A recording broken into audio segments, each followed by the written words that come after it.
യോഗ്യതയുമില്ലാത്ത മഹാപാപിയായ എന്നെ നിത്യനരകത്തിലേക്ക് മാറ്റപ്പെടേണ്ടിയിരുന്നതായ എൻ്റെ ജീവിതം വീണ്ടെടുത്ത് ബോഷ്കിൻ്റെ ആത്മാവിനെ കീഴ്പ്പെടാതെ സത്യത്തിൻ്റെ പരിശുദ്ധാത്മാവ് വ്യാപരിക്കുന്ന ഈ കൂട്ടായ്മയിലേക്ക് പറിച്ചു നട്ട് ഇന്ന് അവൻ്റെ സാക്ഷിയായി എഴുന്നേൽപ്പിച്ച നല്ല ദൈവത്തിന് നന്ദിയോടെ സ്തോത്രം. എന്നെ കേൾക്കുന്ന ആളുകളിൽ എന്നെ പരിചയമില്ലാത്തവർക്കായിട്ട് ഞാൻ ചുരുങ്ങിയ വാക്കുകളിൽ എൻ്റെ പഴയ കാലമെന്ന് പറയാം. ഞാൻ മാതാപിതാക്കളുടെ 3 മക്കളിൽ ഇളയവനായി 2 മക്കൾ മരണപ്പെട്ട് ശാപം നിറഞ്ഞതായ ഭവനത്തിൽ, ഒരു യാക്കോവായ ഭവനത്തിലാണ് ജനിച്ചു വളർന്നത്. എന്നാൽ ഒരു ക്രിസ്തുവിനെ അറിയുന്ന പ്രകൃതക്കാരല്ലാത്തതിനാൽ പ്രാർത്ഥനയോ ഒന്നും ഉണ്ടായിരുന്നില്ല. വളരെ ചെറുപ്പത്തിലൊക്കെ നന്നായിട്ട് പഠിക്കുമായിരുന്നു. 10ാം ക്ലാസ്സിൽ ഏറ്റവും കൂടുതൽ മാർക്ക് വാങ്ങി കോളേജിലേക്കെല്ലാം കടന്നു വന്നു കഴിഞ്ഞപ്പോൾ മൂവാറ്റുപുഴ നിർമ്മല കോളേജിൽ വിപ്ലവ വിദ്യാർത്ഥി സംഘടനയുടെ നേതാവായിട്ടെല്ലാം അക്രമങ്ങൾക്കും പഠിപ്പ് മുടക്ക് സമരങ്ങൾക്കെല്ലാം നേതൃത്വം കൊടുത്തുകൊണ്ട് ഞാൻ ജീവിച്ചു. കള്ളുഷാപ്പിലേക്കും അതുപോലെ തന്നെ സിനിമാശാലകളിലേക്കുമായിട്ട് എൻ്റെ ജീവിതം വഴിമാറി. എൻ്റെ കോളേജ് അന്ന് തന്നെ ഞങ്ങളുടെ സംഘടനയിൽപ്പെട്ട ഒരാളെ വിളിച്ചിറക്കി അതിക്രൂരമായി മർദ്ദിച്ചതിനെ തുടർന്ന് എന്നെ കോളേജിൽ നിന്ന് ഡിസ്മിസ് ചെയ്തു. അങ്ങനെ എൻ്റെ വിദ്യാഭ്യാസം നിലച്ച് എൻ്റെ 17ാമത്തെ വയസ്സിൽ ഞാൻ മൂവാറ്റുപുഴ പട്ടണത്തിലേക്ക് ഒരു ഡ്രൈവറായിട്ട് ഇറങ്ങി. ഞാൻ തുറന്നു പറഞ്ഞാൽ ഒരു കൂലിത്തല്ലുകാരനെ പോലെ, ഒരു വാടക ഗുണ്ടയെ പോലെ, മദ്യത്തിന് വേണ്ടി എന്തും ചെയ്യാനും മടിയില്ലാത്തൊരു പേപിടിച്ച പട്ടിയെപ്പോലെ നടന്നതായ ഒരു കാലം എൻ്റെ ജീവിതത്തിലുണ്ട് പ്രിയമുള്ളവരെ. അത്രയേറെ ദൈവത്തെ അറിയാതെ പാതിരാത്രി വരെ മദ്യപിച്ച് മതോന്മത്തനായ വീട്ടിൽ കയറി ചെല്ലുന്ന പ്രകടനം. ആ സമയത്ത് മദ്യഷാപ്പിൽ ജോലി കിട്ടി. എൻ്റെ ഇവിടെ ജോലി ചെയ്തുകൊണ്ടിരുന്നപ്പോൾ തന്നെ ഞാൻ എൻ്റെ എൻ്റെ മുതലാളിയെ തന്നെ ഞങ്ങൾ 2-3 പേർ ചേർന്ന് അതിക്രൂരമായിട്ട് മർദ്ദിക്കുകയും എൻ്റെ കൂട്ടുപ്രതിയെ അവരുടെ ഗുണ്ടകൾ കുതികാലെല്ലാം വെട്ടുകയും എന്നെയും അന്വേഷിച്ച് എൻ്റെ ദേശത്തും ഈ മൂവാറ്റുപുഴയിലും എല്ലാം ഒരു വട്ടം വണ്ടി നിറയെ ഗുണ്ടകൾ നടന്നതായ സമയത്ത് നിൽക്കക്കള്ളിയില്ലാതെ ഞാൻ വയനാട്ടിലേക്ക് വണ്ടി കയറി.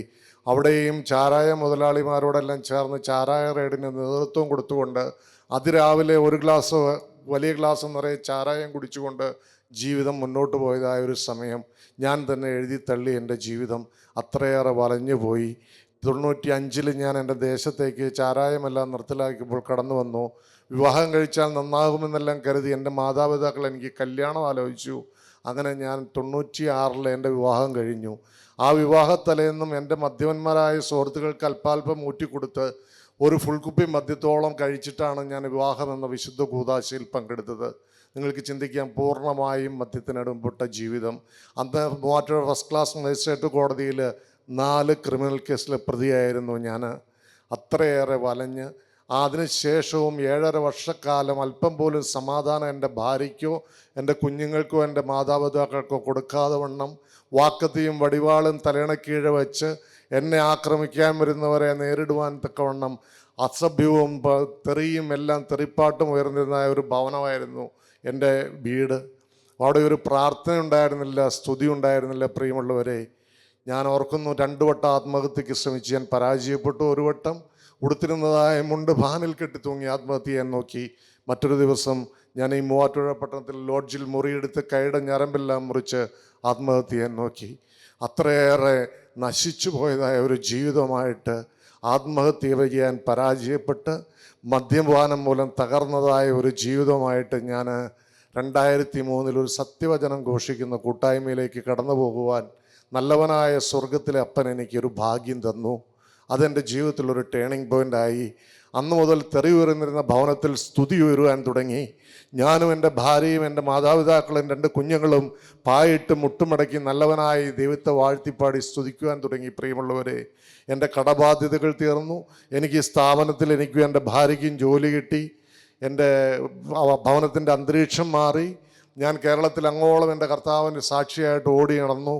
പക്ഷേ എൻ്റെ ജീവിതത്തിൽ ഈ സമ്പത്ത് വർദ്ധിച്ചപ്പോൾ, വാഹനങ്ങളും വലിയ വീടുമെല്ലാം ആയപ്പോൾ ദ്രവ്യാഗ്രഹം പതിയെ എന്നെ പിടിച്ച് ഈ ലോകത്തിൻ്റെ മായാജാലങ്ങളിലേക്ക് എന്നെ കൂട്ടിക്കൊണ്ടുപോയി. പ്രിയമുള്ളവരെ, ഞാൻ ആശിച്ചിരുന്നതും ആഗ്രഹിച്ചതുമായിരുന്ന ഈ ലോകസമ്പത്തും എല്ലാം എനിക്ക് നഷ്ടപ്പെട്ട ഒന്നുമില്ലാത്തൊരവസ്ഥയിലേക്ക് എൻ്റെ ജീവിതം വഴിമാറി. ഒരു ചീട്ടുകൊട്ടാരം തകർന്നതുപോലെ ഞാൻ ആശിച്ചിരുന്നതായ സകല സമ്പത്തും നഷ്ടപ്പെട്ട് ഒരു തുണ്ട് ഭൂമി പോലും സ്വന്തം പേരിൽ ഇല്ലാത്ത അവസ്ഥയിലേക്ക് ഞാൻ തകർന്ന് തരിപ്പണമായിപ്പോയി. അനേകർക്ക് പണം കൊടുക്കാനുണ്ട്, അനേക ബാങ്കുകളിൽ ലോൺ അടയ്ക്കാനുണ്ട്. അത്രയേറെ വലഞ്ഞു പോയ സമയത്ത് ഞാൻ ആത്മഹത്യാ പ്രവണതയെല്ലാം വീണ്ടും എന്നിലേക്ക് വന്നു. ഞാൻ ഉപേക്ഷിതമായ മദ്യപാനവും പാപങ്ങളും എല്ലാം എൻ്റെ ജീവിതത്തിലേക്ക് കടന്നു വന്നു. പ്രിയമുള്ളവരെ, ഞാൻ ഓർക്കുന്നു, ഞാൻ തിരുവാങ്കുളത്ത് പാറമടയിലെല്ലാം വണ്ടി ഇടിച്ചിറക്കുവാൻ വേണ്ടി മദ്യപിച്ച് മതോന്മത്തനായി വണ്ടിയെല്ലാം സ്റ്റാർട്ട് ചെയ്ത് ആത്മഹത്യ ചെയ്യാൻ തീരുമാനിച്ചിരുന്ന എന്നെയും വീണ്ടെടുത്തൊരു കർത്താവായ യേശു ക്രിസ്തു ജീവിക്കുന്നു. പ്രിയമുള്ളവരെ, എനിക്ക് ഗുരുതരമായ ഒരു കരൾ രോഗം ആ സമയത്ത് ബാധിച്ചു. നേരം വെളുപ്പിക്കില്ല എന്നെല്ലാം പറഞ്ഞ് ഹോസ്പിറ്റലുകളെല്ലാം കൈവിട്ടു. ആസ്റ്റർ മെഡ് സിറ്റിയിലും അത് തന്നെ പറഞ്ഞു. ഈ ദൈവമക്കളെല്ലാം എനിക്ക് വേണ്ടി പ്രാർത്ഥിച്ചു, എന്നെ ഹോസ്പിറ്റലിലാക്കി. പ്രാർത്ഥന കേൾക്കുന്ന ഒരു ദൈവം ജീവിക്കുന്നു. എനിക്കിന്ന് 3 വർഷത്തോളമായിട്ട് ആയുസ് തന്ന് എൻ്റെ കർത്താവിനെ സാക്ഷിക്കുവാൻ വിശുദ്ധ പുസ്തകമായിട്ട് നിറഞ്ഞ മനസ്സോടും സമാധാനത്തോടും കൂടി എന്നെ എഴുന്നേൽപ്പിച്ച കർത്താവായ യേശു ക്രിസ്തു ഇന്നും ജീവിക്കുന്നു. അതാണ് എൻ്റെ സാക്ഷ്യം. പ്രിയമുള്ളവരെ, ഞാൻ ഓർക്കുന്നു, എനിക്ക് ഒന്നുമില്ലായ്മയിലും ദാരിദ്ര്യത്തിലും പട്ടിണിയിലും എല്ലാവരും ഒറ്റപ്പെടുത്തിയപ്പോഴും നിന്ദിച്ചപ്പോഴും എൻ്റെ കർത്താവ് എൻ്റെ കണ്ണുനീരിനെ മറികടക്കാത്തൊരു ദൈവമാണെന്ന് ഞാൻ ഇന്ന് പ്രാഗൽഭ്യത്തോടെ പറയും. ആ കർത്താവ് ഈ സത്യകൂട്ടായ്മയിൽ എഴുന്നള്ളി വരുന്നതിന് ഞാൻ അനുഭവസ്ഥനാണ്. ആ കർത്താവിൻ്റെ ആണിപ്പഴുതുള്ള കരം ഓരോ ശുശ്രൂഷകളിലും എന്നെ തൊട്ട് തലോടുന്ന അനുഗ്രഹം ഞാൻ അനുഭവിക്കുന്നു. പ്രിയമുള്ളവരെ, ഞാൻ എൻ്റെ കരളെല്ലാം മാറ്റിവെക്കണമെന്നല്ല, എത്രയും പെട്ടെന്ന് വേണമെന്നല്ല ദൈവമക്കളോട് ഹോസ്പിറ്റലിൽ നിന്നെല്ലാം പറഞ്ഞു. എന്നാൽ വളരെ യാദൃച്ഛികമായിട്ട് എനിക്ക് പരിചയമില്ലാത്തൊരു ഡോക്ടർ ഉപദേശപ്രകാരം ഞാൻ വെല്ലൂർ ഹോസ്പിറ്റലിലേക്കെല്ലാം കടന്നു പോകുവാനും ഇന്ന് 7 മാസത്തോളമായിട്ട് ഈ കരളൊന്നും മാറ്റിവെക്കാതെ തന്നെ സമാധാനത്തോടു കൂടി ഞാൻ ജീവിക്കുന്നു. എന്നാൽ ഇതെല്ലാം എൻ്റെ പഴയ കാലം. എന്നാൽ എനിക്ക് പറയാനുള്ളത്, എൻ്റെ കർത്താവ് എന്നെ നിത്യതയോടടുപ്പിച്ചുകൊണ്ട് ഈ കാലങ്ങളിൽ എന്നെ അതിമനോഹരമായി നടത്തുന്നതിനെക്കുറിച്ചാണ് പ്രിയമുള്ളവരെ. കാരണം ഞാൻ ഈ 12 ദിവസത്തോളം വെല്ലൂർ ഹോസ്പിറ്റലിൽ പോയപ്പോൾ എനിക്ക് അബോധാവസ്ഥയിലായിപ്പോയി. അമോണിയ കൂടി. എന്നെ നോക്കാനായിട്ട് എൻ്റെ പാവം ഭാര്യ എൻ്റെ കൂടെ ഉണ്ടായിരുന്നു. ഭാര്യയ്ക്ക് ഇൻഫെക്ഷൻ ബാധിച്ചു.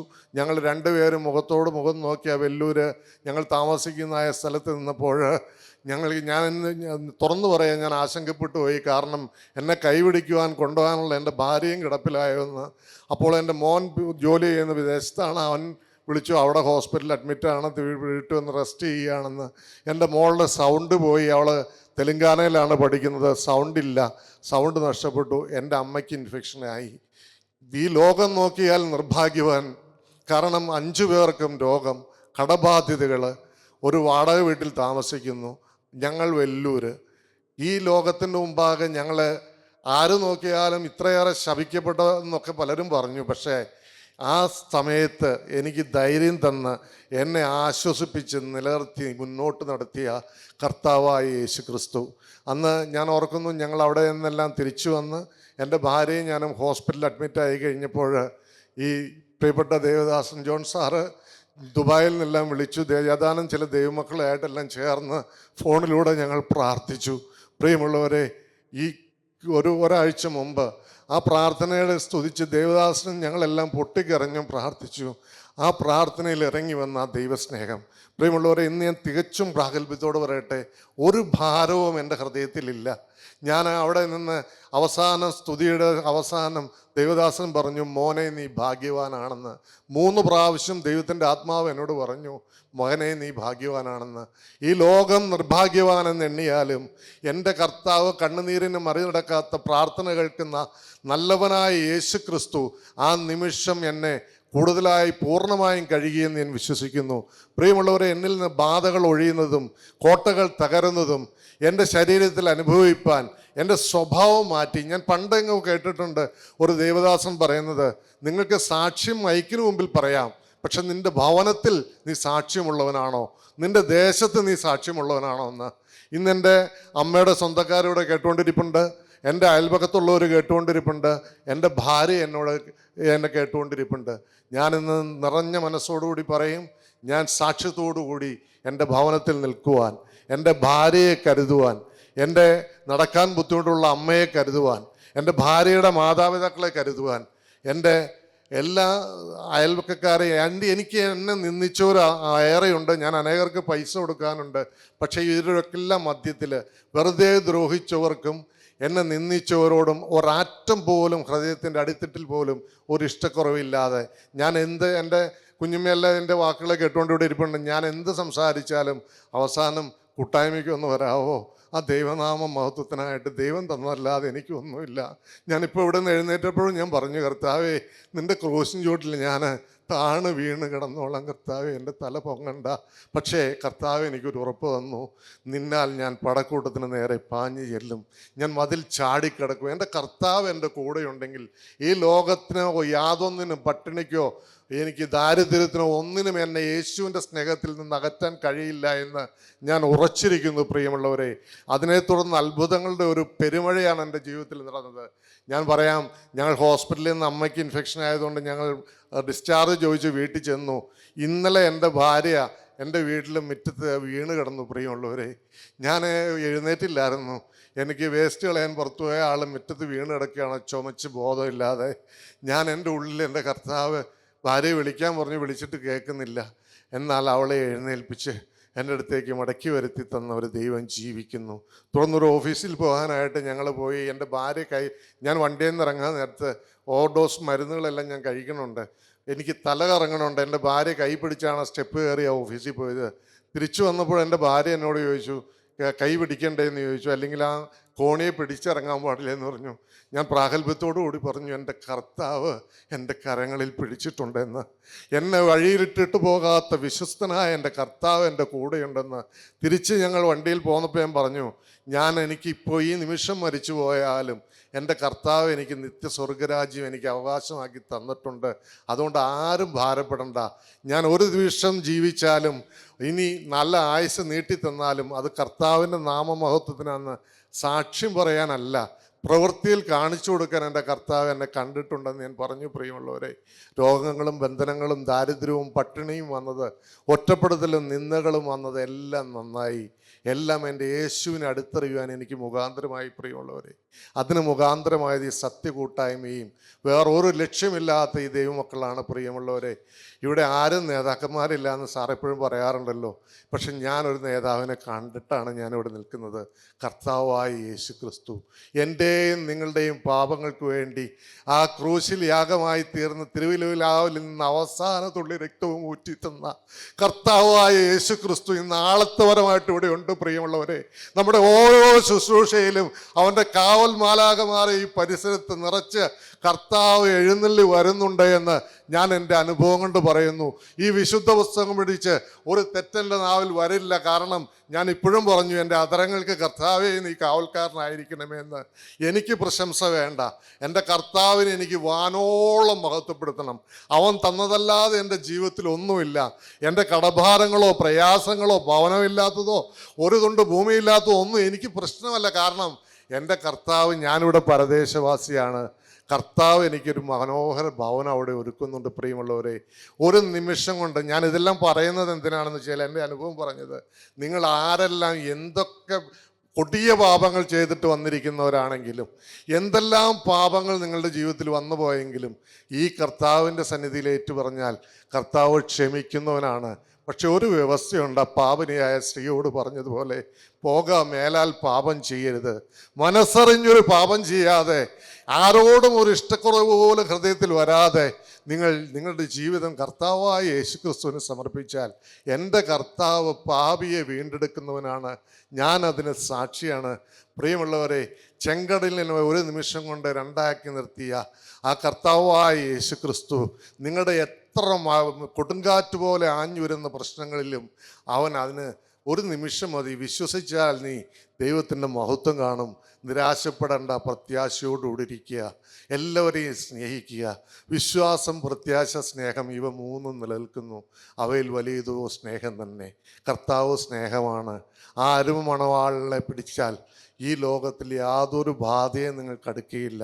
പ്രിയമുള്ളവരെ, ഒറ്റ കൊതിയേ ഉള്ളൂ, എനിക്ക് ആ കർത്താവ് ഒരുക്കുന്ന ആ നിത്യഭവനത്തിൽ കർത്താവ് തരുന്ന മനോഹര കിരീടങ്ങൾ ധരിച്ച് ആ സന്തോഷ ഭവനത്തിൽ എൻ്റെ കർത്താവിനെ വാഴ്ത്തിപ്പാടി സ്തുതിക്കണം. എൻ്റെ കഷ്ടങ്ങളിലും എൻ്റെ ഭാരങ്ങളിലും എൻ്റെ പ്രയാസങ്ങളിലും എന്നെ തോളിലേറ്റുന്ന ആ ദൈവത്തിൻ്റെ വാത്സല്യം ആവോളം അനുഭവിക്കണം. എൻ്റെ കർത്താവിൻ്റെ സാക്ഷിയായി എനിക്കും ജീവിക്കണം. അതുമാത്രമാണ് എൻ്റെ കൊതി. നിങ്ങളെവിടെയും പ്രാർത്ഥനയെ ചോദിച്ചുകൊണ്ട് എൻ്റെ എളിയ സാക്ഷ്യത്തിൽ നിന്ന് ഒരുമിക്കുന്നു. ദൈവത്തിൻ്റെ നാമം മാത്രം ബഹുത്തപ്പെടുമാറാകട്ടെ.